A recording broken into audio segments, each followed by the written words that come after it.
Hello दोस्तों, आज की हमारी कहानी अच्छी लगे तो लाइक कीजिएगा। रोशनी जी ने अपनी सहेली कामिनी जी के बेटे सोहन के साथ अपनी बेटी तानिया की शादी करवा दी थी, यह कहते हुए कि घर की बात है, तुम सबको बाहर से बहू लाने पर कठिनाई ना हो, इसीलिए अपनी ही बेटी को तुम्हारे घर बहू बनाकर भेज रही हूँ ताकि तुम्हारे बुढ़ापे का सहारा रहेगी। कामिनी जी ने भी यही सोचकर हामी भर दी थी कि उनकी सहेली की बेटी है, वे भी उसे बचपन से जानती है, बहुत नेक और सुशील लड़की है। तानिया बेटा ये करे, तानिया बेटा वो करो, और तानिया भाग भाग कर बिना थके हुए हर काम करती थी। सोहन और तानिया अच्छे दोस्त भी थे, अतः उन्हें भी कोई एतराज़ नहीं हुआ। वे भी बचपन से एक दूसरे को जानते थे। हाँ, लेकिन वे एक दूसरे से प्यार नहीं करते थे। अपने बड़ों की बात का मान रखने के लिए उन्होंने शादी की बात पर हामी भर दी थी। एक शुभ मुहूर्त और अनुकूल समय देखकर दोनों का विवाह भी संपन्न करा दिया गया। समय बीतता रहा, दोनों के माता पिता ने विवाह करके यह समझ लिया था कि अब सब कुछ अच्छा हो चुका है। दोनों सहेलियां खुशी से फूली नहीं समा रही थी कि एक दूसरे की दोस्ती अब रिश्ते में बदल गई है, तो एक दूसरे के परिवार की दोनों का बहुत ही ज़्यादा ध्यान रखेंगे। लेकिन सब कुछ अपने सोचे मुताबिक होता कहाँ है। तानिया अब पहले वाली तानिया नहीं रही थी। उसे घर परिवार की देखरेख करना अब अच्छा नहीं लगता था। वह घर की चार दीवारी में कैद नहीं रहना चाहती थी। ऐसा भी नहीं था कि वह नौकरी करना चाहती हो। वह सोहन की ही कमाई में क्लब, पार्टियां, किट्टी पार्टी, पिकनिक, फिल्म देखना करना चाहती थी, वह भी हर रोज़। लेकिन यह बात सोहन को पसंद नहीं आती थी। उसका कहना था कि ये सब माह में 2-4 बार ही अच्छा लगता है, हर रोज़ नहीं। परंतु वह हर रोज़ यह करना चाहती थी। कामिनी जी तटस्थ भाव से सब कुछ देख सुन रही थी। वे नहीं चाहती थी कि वह बीच में आए और विवाद बढ़े। उनका मानना था पति पत्नी को ही अपना मसला सुलझा लेना चाहिए। वे अपने काम भी हमेशा स्वयं से कर लेती थी। उन्होंने शादी के बाद से तानिया से कोई मदद नहीं की थी। बचपन की बात अलग थी, जवानी की बात अलग होती है। बचपन के बीतते ही जवानी आने पर साथ में स्वभाव में भी बदलाव आ जाता है, इसीलिए अपनी मर्यादा अपने साथ ही संभालनी पड़ती है। परंतु वे यह नहीं जानती थी कि तानिया में इतना बदलाव आएगा, जब वह अच्छे और बुरे में फ़र्क करना ही भूल जाएगी। एक दिन रोशनी जी का मन किया कि वे आज अपनी सहेली कामिनी से मिलकर आए। इसी बहाने से तानिया को भी देख आएंगी। लेकिन उन्होंने अपने आने की खबर नहीं दी थी कि आज वह अचानक से पहुंचकर तानिया और कामिनी दोनों को सरप्राइज़ देंगी।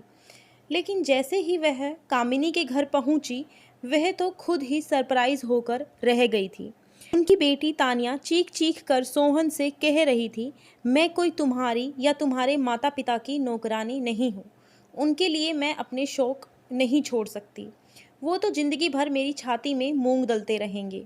वे कौन सा कहीं जाने वाले हैं। तो क्या मैं अपने बुढ़ापे तक अपने शानो शौकत और सारी इच्छाएं पूरी करूंगी। रोशनी तो अपनी बेटी की बात यह सुनकर स्तब्ध ही रह गई थी।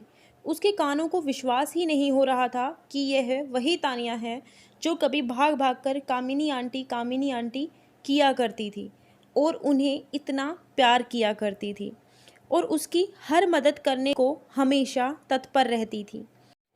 सोहन सोहन कहते हुए उसके पीछे दौड़ती थी। आज वह अपनी परवरिश पर बहुत शर्मिंदा थी, यह सोचकर कि वह कामिनी से कैसे क्षमा मांगे।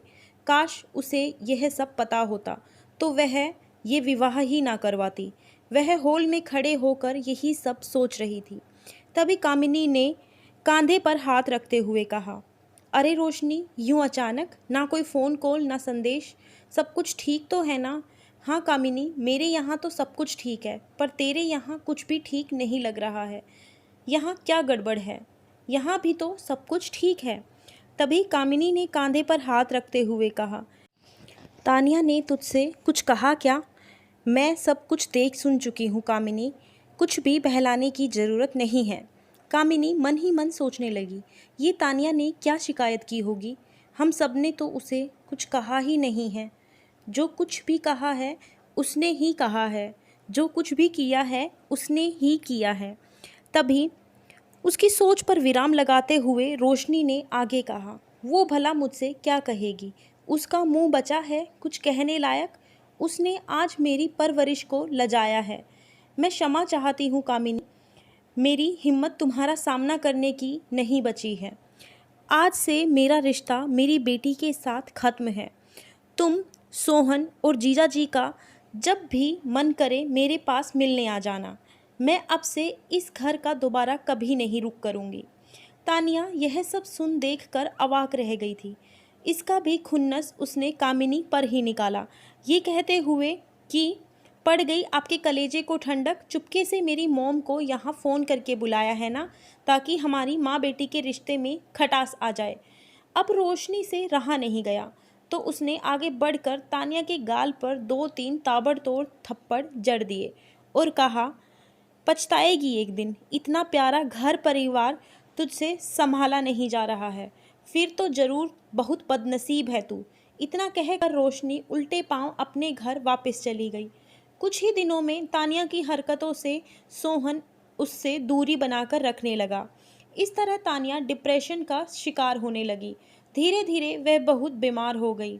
उसको अस्पताल में एडमिट कराना पड़ गया, लेकिन कामिनी जी के प्यार एवं देखरेख की बदौलत वह शीघ्र ही स्वस्थ हो गई। आज उसे अपनी गलती का एहसास हो रहा था। उसने सोहन और कामिनी से क्षमा मांगी। अपने किए पर वह बहुत शर्मिंदा थी। रोशनी ने तो एक फ़ोन कॉल भी नहीं किया था। कामिनी को जब ये एहसास हुआ कि तानिया अपनी माँ के लिए भी बहुत परेशान है, तब उसने रोशनी से रिक्वेस्ट की कि वह एक बार उससे मिलने आ जाए। कामिनी की बात का मान रखकर रोशनी कामिनी से मिलने आ गई। यहाँ आकर उसने देखा कि सब परिदृश्य बदला हुआ था। कामिनी ने आंखों के इशारे से कहा कि अब सब कुछ ठीक है। तानिया ने अपनी माँ से क्षमा मांगते हुए कहा कि मुझे माफ़ कर दो मॉम, मैं अपनी हरकत पर बहुत शर्मिंदा हूँ। आखिर माँ तो माँ होती है, वह अधिक देर तक भला अपने बच्चों से कैसे रूठ सकती है। रोशनी और कामिनी भी बहुत ही खुश थी। दोनों एक दूसरे के गले लग गई, क्योंकि आज पुनः सब कुछ पूर्ववत हो चुका था, पहले की तरह ठीक हो चुका था। धन्यवाद दोस्तों, कहानी अच्छी लगी हो तो